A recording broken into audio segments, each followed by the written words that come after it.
Welcome to Monday, the 10th day of January 2022. This Day Weather Podcast being brought to you by Chugwater Chili, the gourmet spice of Western life. Check out Chugwater Chili's green chili seasoning. Until now, making a green chili dish required having fresh green chilies around, but now you can whip up a green chili dish in no time at all. The Chugwater green chili seasoning is an easy way to use blends of spices designed to simplify your meals. Create a delicious green chili in just minutes when using this blend. Get yours today with discount code ChugwaterDon for 20% off. Chugwater Chili, the spice of Western life.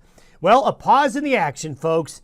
This is the break that I think a lot of folks have been wanting to get to. We have had road closure after road closure, windstorm after windstorm, lots of winter weather with lots of mountain snow, and just very trying weather at times to just get to point A to point B.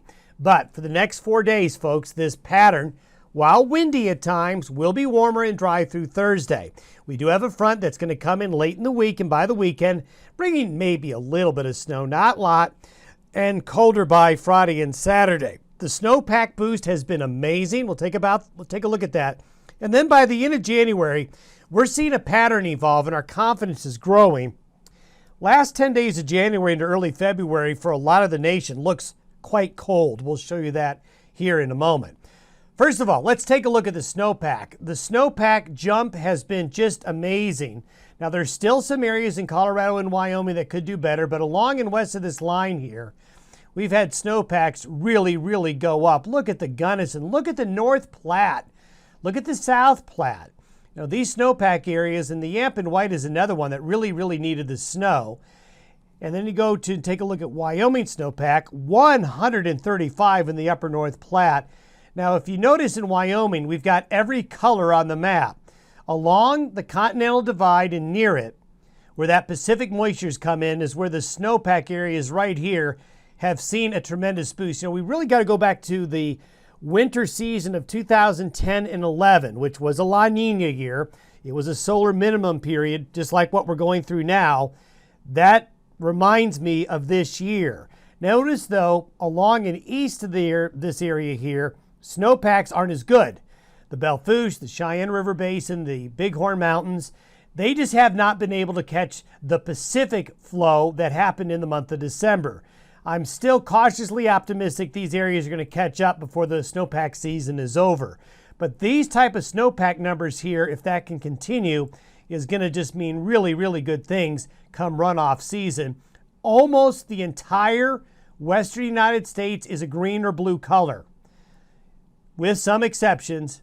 But in this area here, just tremendous amounts of snow. And again, we've got to go back pretty far, 10 to 12 years before we saw a season get started off like this.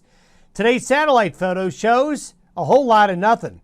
We've got some high and mid-level clouds moving into the west coast. There's really not much associated with it. High pressure and clear skies building over the Intermountain West. So this is quite a departure from the last 3 or 4 weeks of weather. But the last 3 or 4 weeks of weather in North America has dropped a lot of ice and snow across the North American continent.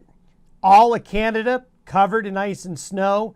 A good chunk now of the lower 48 states seeing a more southern extent now of the snow, and we'll continue to see this push more south here in the coming weeks. Take a look at the entire northern hemisphere. Look at the extent of snow across Asia, into China, into these areas here. You know, this is a very impressive snow field across the northern hemisphere. So we've got a lot of cold that's building up over these snow fields. And this is going to lead into the end of our podcast here to where we see things changing at the end of the month. High pressure is overhead. The jet stream dip is into the Great Lakes in New England. This is where the cold, wintry weather is going to be here this week.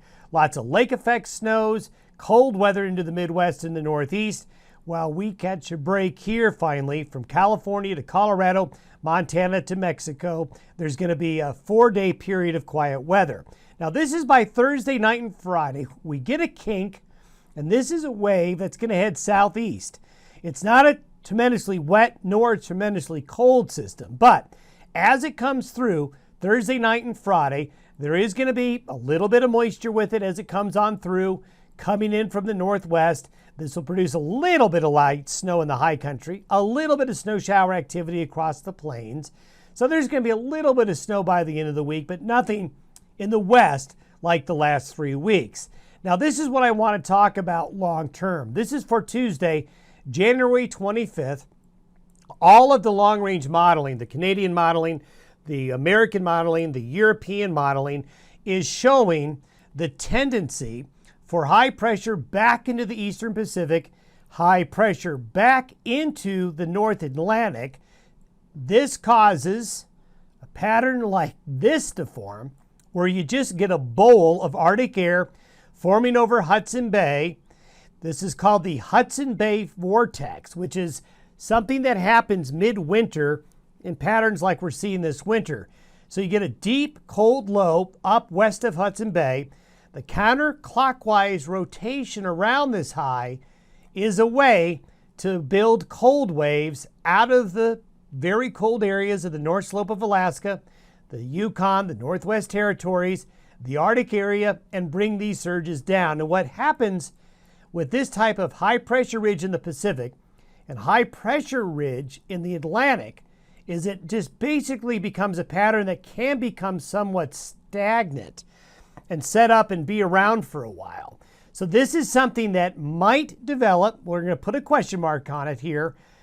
This is something that's likely to develop at the end of January into early February. So we're enjoying a break in the weather now that I think will probably carry forward into parts of early next week.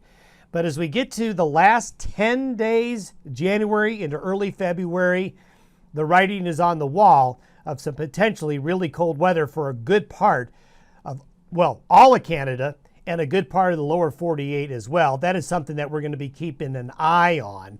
Certainly no long-term trend of mild January weather is showing up at the end of the month, at least at the moment. So this is something we're going to keep an eye on for you. This is what temperatures would look like relative to normal for the central and western United States by that January 25th timeframe. But it's a model. Take it with a grain of salt. Remember, with computer modeling and weather forecasting, it's the trend you want to look at, not the specific. So we'll continue to look and see what the trends are for later this month. Have yourself a great Monday. We'll see you on Tuesday. Enjoy this break in the weather.